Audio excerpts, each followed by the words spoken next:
The investigation into why Flight 370 turned off course. A U.S. official tells CNN a cell phone tower in Penang, Malaysia, tried to make contact with a co-pilot's cell phone some 30 minutes after the jet made its left turn and headed back over the Malay Peninsula. Now, the phone apparently was turned on at that time.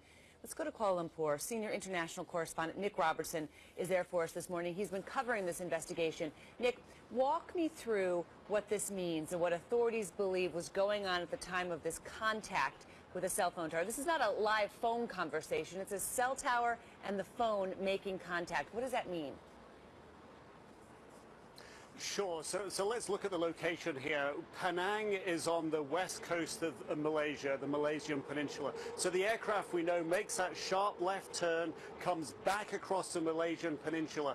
Penang is right on the coast there. So what we're being told is that the cell phone, the co-pilot cell phone, reached out to the cell tower to try and make a connection. Cell phones will try to, when they are on, try to connect to the nearest available cell tower. So that's what appears to have happened. What does this mean?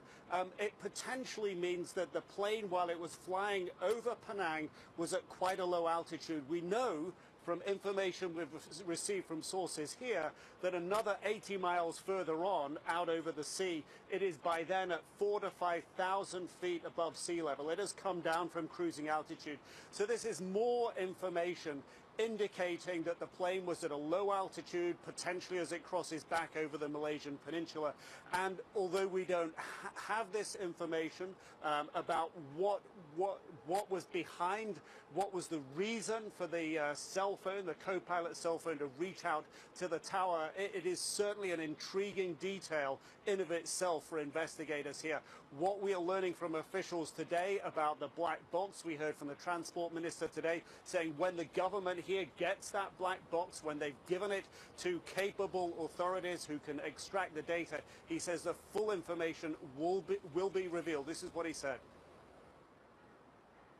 I don't think it's important who gets custody as far as I'm concerned, and this is my own personal position. It's finding out the truth. And when you want to find out the truth, definitely we have to reveal what's in the black box. So there's no question of it not being released.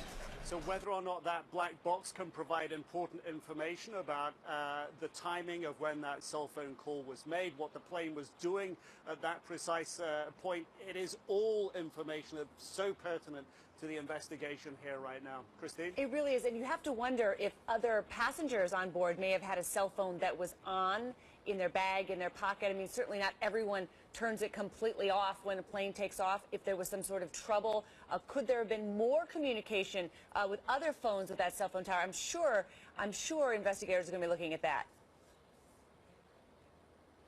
Certainly that's something for them to look at. I mean, there were 239 people on board that aircraft. Some people were perhaps had more than one phone.